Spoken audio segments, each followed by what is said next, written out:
Hi, good morning, children. Now we are revising the things we learned in the first class. In the first class, we learned about the different sense organs and the receptors, then stimuli, external stimuli, internal stimuli, and examples of internal and external stimuli. And after that, we learn about the structure of neuron. Neuron, that is the structural and functional unit of nervous system, and this neuron that consists of mainly six parts. First part is called as axon, then the second part is called as axonite, next part that is dendron, dendrite, synaptic nerve, and Schwann cell. All these are the six main parts of neuron. The axon that is covered by a special type of cells that is called as Schwann cells, and these Schwann cells encircles the axon, and in this way the myelin sheath is formed. And one more thing I want to remember that in brain and spinal cord, the axon is covered by a special type of cells. That special type of cells are called as oligodendrocytes. ബ്രെയിനിലെയും spinal കോഡിലെയും ആക്സോണിനെ പൊതിഞ്ഞു കാണപ്പെടുന്ന പ്രത്യേകതരം കോശങ്ങൾക്ക് പറയുന്ന പേരാണ് oligodendrocyte. That is a special type of cells by which the brain and spinal cord, the axon of brain and spinal cord is covered by a special type of cell, and it is called as oligodendrocytes. And today we are learning about the transmission and generation of impulses. How these impulses are transmitted through the neurons. You already learned the structure of cells. The cell, in all cell, the cell is covered by a membrane that is called as plasma membrane. The outer surface of the plasma membrane, that is positively charged, and the inner surface of the plasma membrane is negatively charged. And this is due to the difference in the distribution of ions in the plasma membrane. നമ്മൾ പഠിച്ച കോശത്തിന്റെ ഘടന നിങ്ങൾക്കറിയാം. കോശത്തിന്റെ ഘടനയിൽ കോശത്തെ പൊതിഞ്ഞുള്ള ആവരണത്തിന് പറയുന്ന പേരാണ് പ്ലാസ്മ മെംബ്രെയിൻ. പ്ലാസ്മ മെംബ്രെയിനിന്റെ പുറം ഭാഗം പോസിറ്റീവ് ചാർജും അകംഭാഗം നെഗറ്റീവ് ചാർജുമാണ്. ഈ ചാർജ് വ്യത്യാസം ഉണ്ടാകാനുള്ള കാരണം ചില അയോണുകളുടെ ക്രമീകരണത്തിലുള്ള വൈവിധ്യം കൊണ്ടാണ് ഇങ്ങനെ പോസിറ്റീവ് ചാർജും നെഗറ്റീവ് ചാർജുമായിട്ട് കാണപ്പെടുന്നത്. When stimulated, the distribution of ions in the particular part changes, and hence the inner surface become positively charged and the outer surface become negatively charged. ഒരു പ്രത്യേക ഭാഗം ഉദ്ദീപിക്കപ്പെടുമ്പോൾ പുറം ഭാഗം നെഗറ്റീവ് ചാർജായും അകംഭാഗം പോസിറ്റീവ് ചാർജായും മാറ്റപ്പെടും. This momentarily charge difference stimulates its adjacent parts, and similar changes occur there too. As this process proceeds, impulses get transmitted as electric charges. പെട്ടെന്നുണ്ടാകുന്ന ചാർജ് വ്യതിയാനം തൊട്ടടുത്ത ഭാഗത്തെ ഉത്തേജിപ്പിക്കുകയും ആ ചേഞ്ച് തൊട്ടടുത്ത ഭാഗത്തെ ഉത്തേജിപ്പിക്കുന്നു.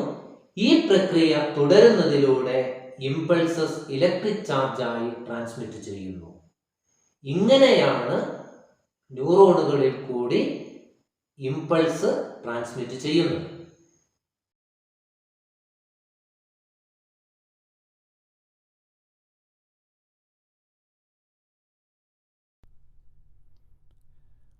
ഉദ്ദീപനങ്ങളെ സ്വീകരിക്കാൻ കഴിയുന്ന കോശങ്ങളാണ് ഗ്രാഹികൾ. ഗ്രാഹികൾ രൂപാന്തരം പ്രാപിച്ച ന്യൂറോണുകളാണ്.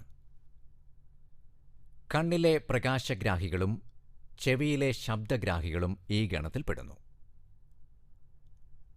മറ്റു കോശങ്ങളിലേതുപോലെ ഗ്രാഹീകോശങ്ങളെയും ആവരണം ചെയ്തിരിക്കുന്നത് പ്ലാസ്മ സ്തരമാണ്. പ്ലാസ്മ സ്തരത്തിനുള്ളിൽ കോശദ്രവ്യവും പുറമേ കോശാന്തരദ്രവവുമാണുള്ളത്.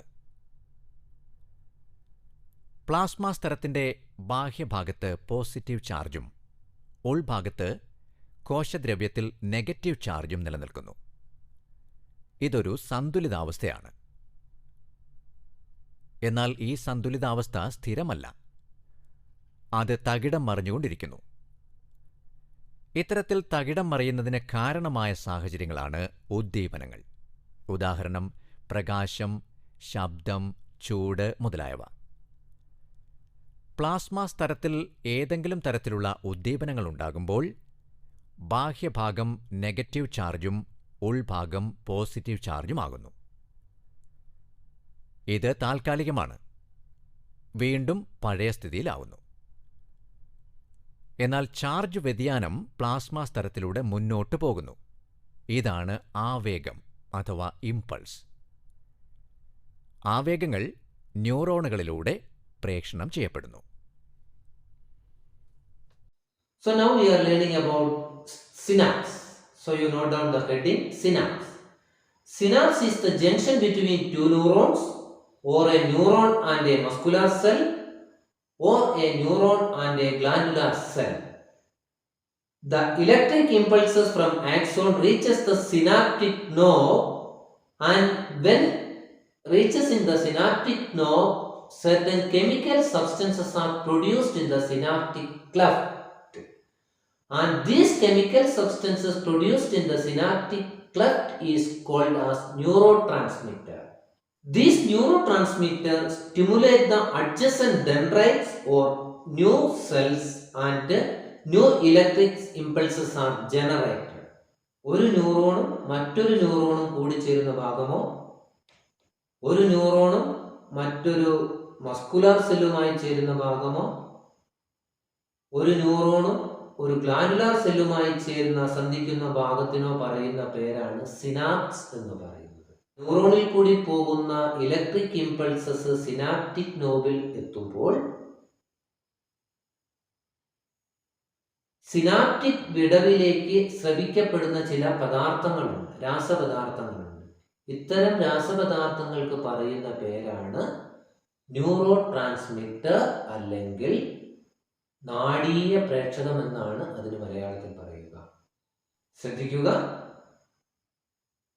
രണ്ട് ന്യൂറോണുകൾ കൂടി ചേരുന്ന ഭാഗമോ, ഒരു ന്യൂറോണും ഒരു മസിൽ സെല്ലും കൂടി ചേരുന്ന ഭാഗമോ, ഒരു ന്യൂറോണും ഒരു ഗ്ലാൻഡുലാർ സെല്ലും കൂടി ചേരുന്ന ഭാഗത്തിനോ പറയുന്ന പേരാണ് സിനാപ്സ് എന്നത്. ആക്സോണിൽ കൂടി പാസ് ചെയ്യുന്ന ഇലക്ട്രിക് ഇമ്പൾസസ് സിനാപ്റ്റിക് നോബിലെത്തുമ്പോൾ സിനാപ്റ്റിക് വിടവിലേക്ക് ചില സ്രവങ്ങൾ, സിനാപ്റ്റിക് ക്ലെഫ്റ്റ് ഓർ സിനാപ്റ്റിക് വിടവിലേക്ക് ചില രാസപദാർത്ഥങ്ങൾ സ്രവിക്കപ്പെടുന്നു. ഇങ്ങനെ സ്രവിക്കപ്പെടുന്ന രാസപദാർത്ഥങ്ങൾക്ക് പറയുന്ന പേരാണ് ന്യൂറോ ട്രാൻസ്മിറ്റർ അല്ലെങ്കിൽ നാഡീയ പ്രേക്ഷകം എന്നത്. And examples of neurotransmitters are acetylcholine and dopamine. The synapse helps to regulate the speed and direction of impulses.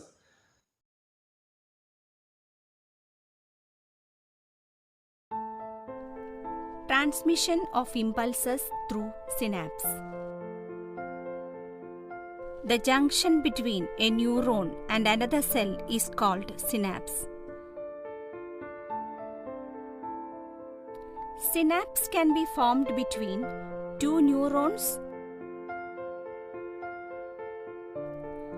or a neuron and a muscle cell or a neuron and a glandular cell. Stimuli are received by the dendrite. The impulse thus formed passes through dendron, cell body, axon, axonite and reaches the synaptic node. When the impulse reaches the synaptic node, neurotransmitters are secreted to the synaptic cleft.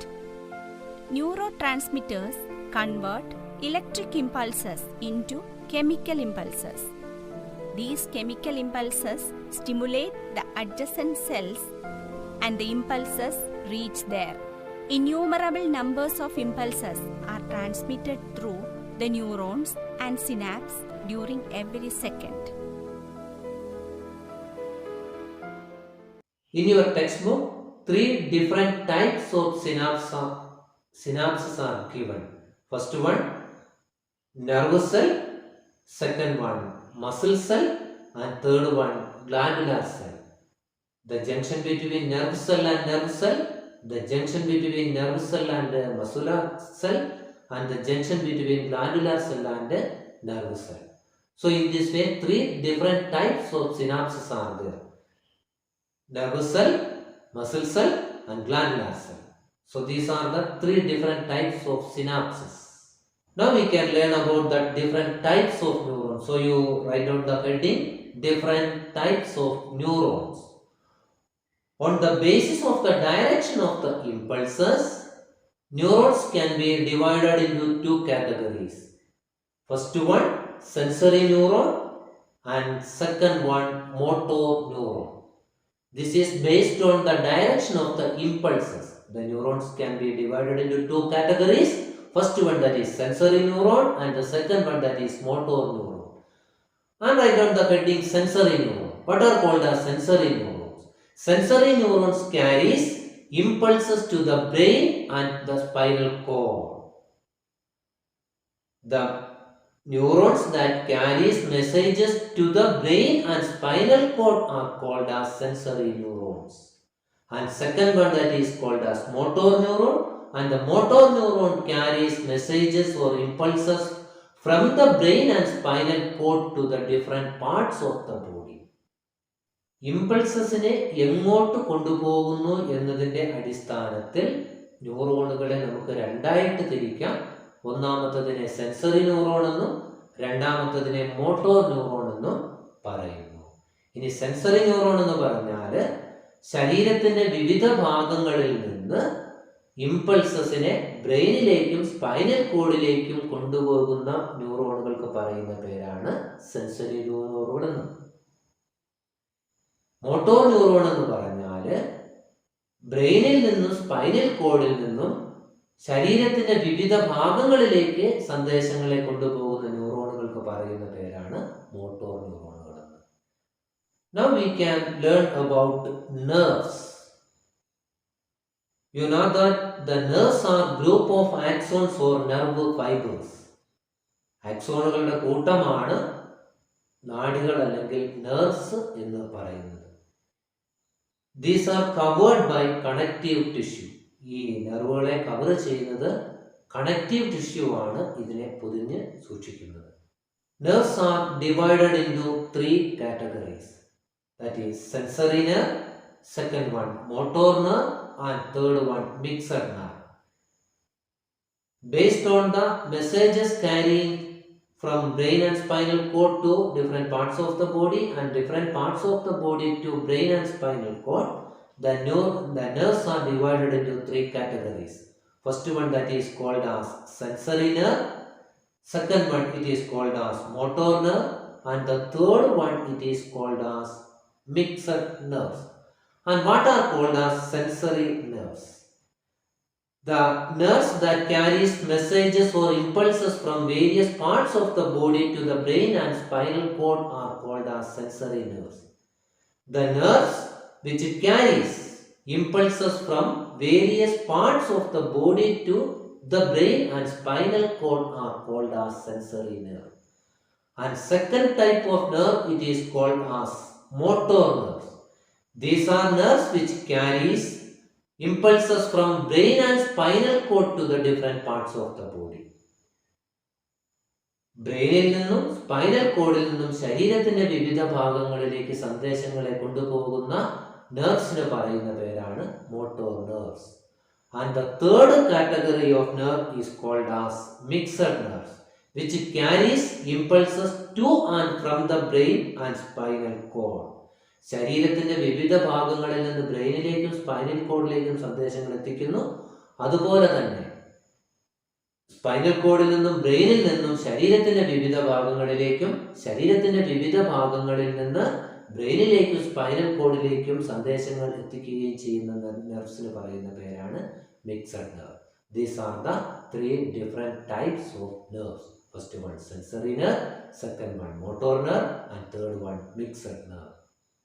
ഈ മൂന്ന് തരത്തിലുള്ള നാഡികൾ അല്ലെങ്കിൽ നെർവുകൾ നിങ്ങൾക്ക് മനസ്സിലായി എന്ന് വിചാരിക്കുന്നു.